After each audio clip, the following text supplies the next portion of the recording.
ಪ್ರಜ್ವಲ್ ರೇವಣ್ಣರ ಶಿಕ್ಷೆಯ ಪ್ರಮಾಣ ಕಡಿಮೆಯಾಗುತ್ತೆ. ಇಂದಲ್ಲ ನಾಳೆ ಅವರು ಹೊರ ಬಂದೇ ಬರ್ತಾರೆ.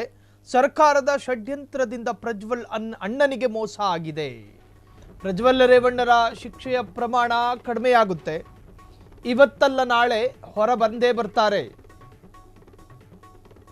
ಇಷ್ಟದ ನಾಯಕನ ಪರ ಪ್ರಾರ್ಥನೆ ಮಾಡಿದ ಅಭಿಮಾನಿ. ಸರ್ಕಾರದ ಷಡ್ಯಂತ್ರದಿಂದ ಪ್ರಜ್ವಲ್ ಅಣ್ಣನಿಗೆ ಮೋಸ ಆಗಿದೆ.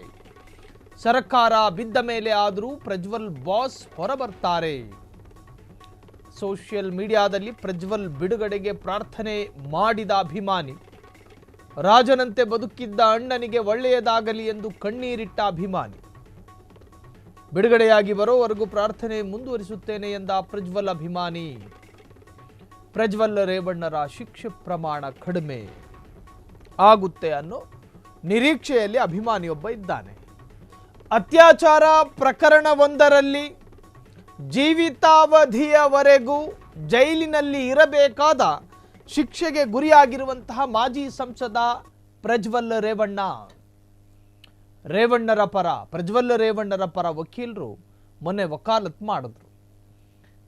ಒಂದು ರೂಲಿಂಗ್ ಪಾರ್ಟಿ ಪೊಲಿಟಿಕಲ್ ಷಡ್ಯಂತ್ರದ ಮುಖಾಂತರ ಪ್ರಜ್ವಲ್ ರೇವಣ್ಣರ ವಿರುದ್ಧ ಸಂತ್ರಸ್ತೆಯನ್ನ ಅಸ್ತ್ರವಾಗಿ ಬಳಸಿಕೊಂಡು ಈ ಪ್ರಕರಣದ ತೀವ್ರತೆಯನ್ನು ಹೆಚ್ಚಿಸಿದ್ದಾರೆ. ಹೇಗೆ? ಸಂತ್ರಸ್ತೆ ಹೆಣ್ಣು ಮಗಳನ್ನ ಅಸ್ತ್ರವಾಗಿ ಬಳಸಿಕೊಂಡು ಈ ಪ್ರಕರಣದ ತೀವ್ರತೆ ಮತ್ತು ಪ್ರಖರತೆಗಳನ್ನು ಹೆಚ್ಚಿಸಿದ್ದಾರೆ. ಸೀಮೆಎಣ್ಣೆ ಹಾಕದ ದೀಪದ ಪ್ರಖರತೆ ಕಡಿಮೆ ಇರುತ್ತೆ. ಸೀಮೆಎಣ್ಣೆ ಹಾಕದ ಮೇಲೆ ದೀಪದ ಬೆಳಕಿನ ಪ್ರಖರತೆ ಹೆಚ್ಚಿರುತ್ತೆ. ಸಂತ್ರಸ್ತೆ ಮನಸ್ಸು ಮಾಡದೇ ಇದ್ದರೆ ಈ ಪ್ರಕರಣದ ತೀವ್ರತೆ ಕಡಿಮೆಯಾಗ್ತಾ ಇತ್ತು. ಬದಲಾಗಿ ಆಕೆಯ ಮನಸ್ಸಿಗೆ ಯಾರೋ ಪ್ರೇರಣೆಯನ್ನು ಕೊಟ್ಟು ಅಥವಾ ಉತ್ಸಾಹವನ್ನು ತುಂಬಿ ಆಕೆಯನ್ನ ದೂರು ಕೊಡುವಂತೆ ಪ್ರೇರೇಪಿಸಿದ್ದಾರೆ. ಇದು ಅದರ ಪ್ರಖರತೆ ಹೆಚ್ಚಾಗೋದಕ್ಕೆ ಕಾರಣ.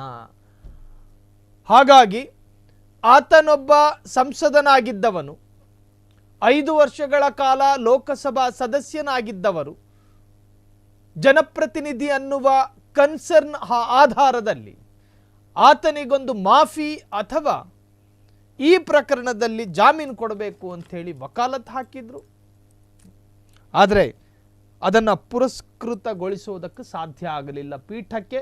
ಕಾರಣ, ಆತನ ವಿರುದ್ಧ ಮತ್ತೆರಡು ಪ್ರಕರಣಗಳು ವಿಚಾರಣಾ ಹಂತದಲ್ಲಿರುವುದರಿಂದಾಗಿ ಈ ಪ್ರಕರಣದಲ್ಲಿ ಜಾಮೀನು ಕೊಡೋದಕ್ಕೆ ಬರೋದಿಲ್ಲ ಅಂಥೇಳಿ ನ್ಯಾಯಾಲಯ ಹೇಳಿತು.